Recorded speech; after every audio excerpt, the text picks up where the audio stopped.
along come the 82 drought, 7 inches of rain, exactly to the point.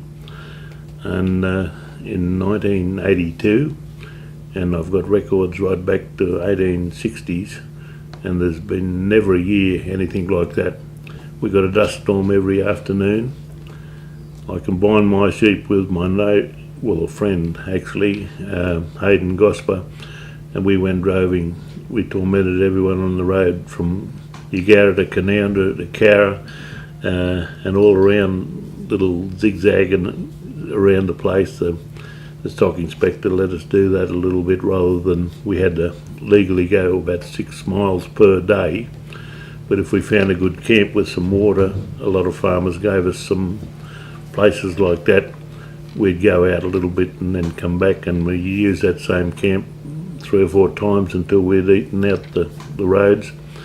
And really, apart from tormenting the traffic, it did a good job cleaning up the sides of roads for bushfires and things when good years like now prevail, and there's a lot of body on the grass growth and that there now, that when it dies off and gets a bit dry, there'll be a fire hazard for many years. I was never a professional drover. I didn't go out with horses and go up to Queensland with big mobs of cattle or sheep.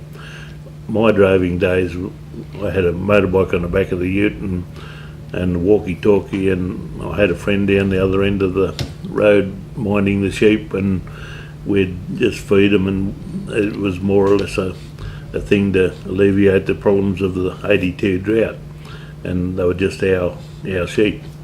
I'd go home then and lop a currajong tree for the cattle that I didn't take them on the road. I left them at home, and I didn't have any money to buy hay, so I fed my cattle with currajong trees that I lopped, and which included about 500 over the year, a little bit longer than the year.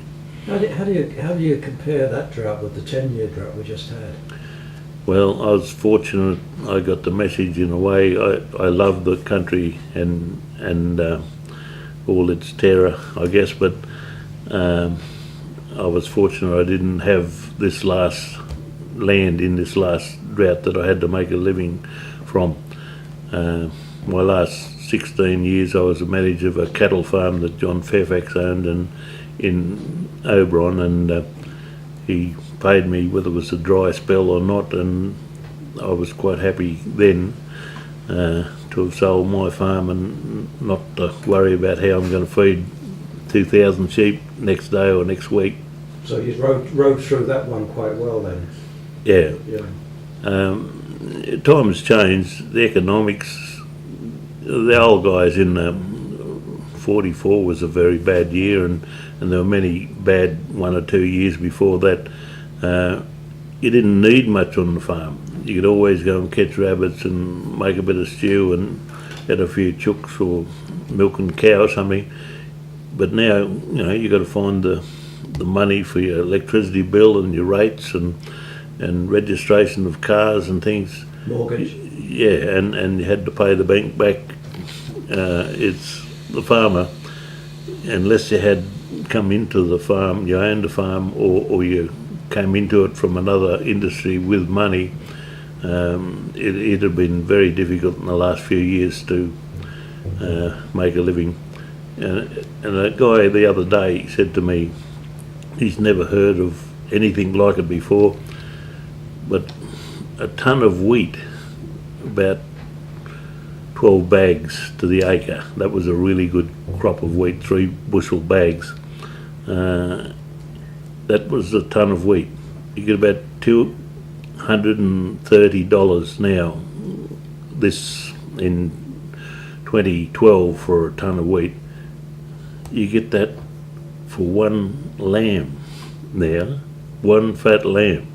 So in most droughts, like 82, I remember seeing over at Forbes sale yard there was a mob of Sean Weathers there in the yard, and I remember a guy saying, "How many's in the yard?" And the auctioneer said, "It doesn't matter, you got to take the lot home if you buy them." And there was 78 in there, and he bought the whole pen for $7.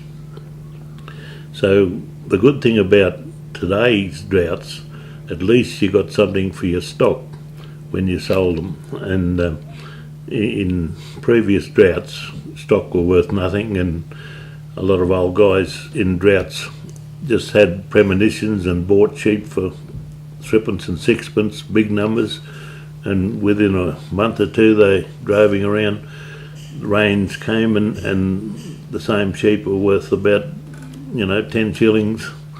So they made a fortune overnight like that, and other guys hung on for too long. And my particular sheep, I started off with 27 Egelabra ewes, stud ewes, and I bred up to 2,500 beautiful Egelabra sheep, and I was very proud of them. I never got any worse than the top 4 in the district with my wool prices every year, and I think I had a really good mob of sheep. I had 9 months wool on them when I sold them. $6 each I got for them. On a Monday, after droving for 15 months, I had to withstand 5 inches of rain then all over the state, and within a fortnight the same sheep were worth about $30 to $40 each. So I said to myself, righto, I've worked hard, I've shorn sheep, paid for my farm just about, so I haven't got the youth there again or the inclination to work as hard as I did when I was in the 20s and 30s. So I sold my farm at Yagara, and I was a manager of a tourist farm for 6 years, Milpera, and then I worked for John Fairfax for 16 years.